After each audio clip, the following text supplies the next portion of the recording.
উদাহরণ। মন্দিরের দেওয়ালগুলোতে খোদাই করা শিলালিপিগুলো থেকে রাজেন্দ্র চোল ও গঙ্গা রাজবংশের অনেক তথ্য পাওয়া যায়।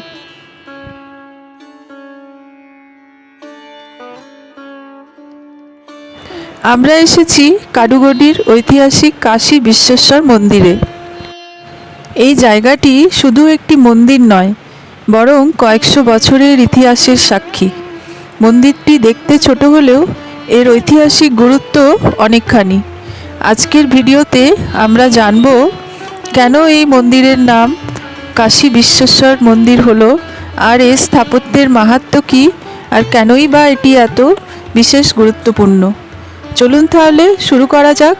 Hello my lovely viewers, welcome back to my channel. আমি রূপা, আর আপনারা দেখছেন রূপাস ট্রাভেল স্টোরিজ। নমঃ শিবায় নমঃ। মহাদেবের নাম নিয়ে শুরু করছি আজকের ভিডিও।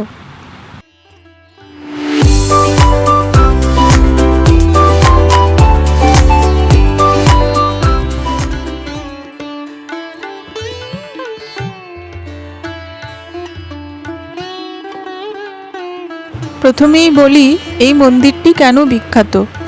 প্রথমত, এটি চোল স্থাপত্যকলার এক চমৎকার উদাহরণ। মন্দিরের দেওয়ালগুলোতে খোদাই করা শিলালিপিগুলো থেকে রাজেন্দ্র চোল ও গঙ্গা রাজবংশের অনেক তথ্য পাওয়া যায়।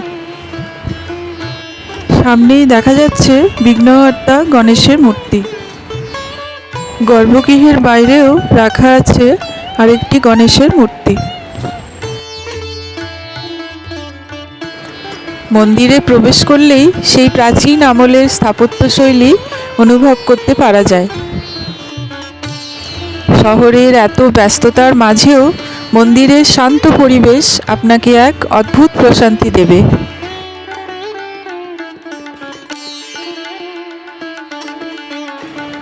শিবের পাশে মা পার্বতীর একটি সুন্দর বিগ্রহ রয়েছে। এই মন্দিরের প্রধান দেবতা মহাদেব বা কাশী বিশ্বেশ্বর হলেও মন্দিরের বিশাল চত্বরে আরও কয়েকটি সুন্দর মূর্তি বা উপদেবতার মূর্তি রয়েছে। আর রয়েছে সুব্রহ্মণ্য বা কার্তিকের মূর্তি। দক্ষিণ ভারতের মন্দিরগুলোতে ভগবান সুব্রহ্মণ্য বা কার্তিকের আলাদা গুরুত্ব থাকে। শিব ও পার্বতীর যুগলবন্দি এখানে ভক্তদের মূল আকর্ষণের কেন্দ্রবিন্দু।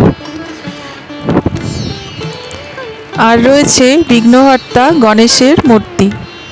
মন্দিরে প্রবেশ করার আগেই গণেশ বন্দনা করার রীতি এখানে খুব প্রচলিত।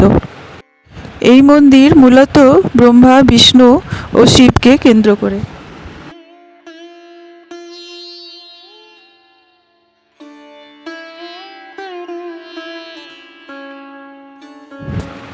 এবার বলি দর্শন আর সময়ের তথ্য।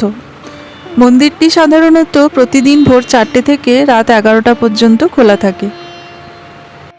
এবার বলি এই মন্দিরের ইতিহাস ও নামের উৎস। কাডুগডি নামটি এসেছে দুটো কন্নড় শব্দ থেকে। কাডু মানে জঙ্গল আর গুড়ি মানে মন্দির। একসময় এই এলাকাটি ঘন জঙ্গলে ঢাকা ছিল, আর এই জঙ্গলের মাঝেই গড়ে উঠেছিল এই প্রাচীন মন্দির। এটি চোল রাজবংশের রাজত্বকালে একাদশ শতাব্দীতে তৈরি হয়েছিল। স্থানীয়দের কাছে এটি খুব পবিত্র জায়গা হিসেবে পরিচিত। কিন্তু একসময়ে এই মন্দিরের মূল শিবলিঙ্গটি চুরি হয়ে গেছিল, যার পর বেনারসের কাশী থেকে নতুন শিবলিঙ্গ আনা হয়, এবং তখন থেকেই এটি কাশী বিশ্বেশ্বর মন্দির নামে পরিচিতি পায়। ব্যাঙ্গালোরের এই ঐতিহ্যবাহী জায়গাটি দেখার মতো। যারা ইতিহাস পছন্দ করেন বা একটু শান্তিতে সময় কাটাতে চান, তাদের জন্য এই মন্দির একটি দারুণ গন্তব্য। শিব মন্দিরের সামনেই রয়েছে বিশাল আকার ও সুদৃশ্য নন্দী মহারাজের মূর্তি। এরকম সুন্দর শান্ত পরিবেশে এই ঐতিহ্যবাহী মন্দিরটি আমার খুবই ভালো লেগেছে। চাইলে আপনারাও ঘুরে আসতে পারেন।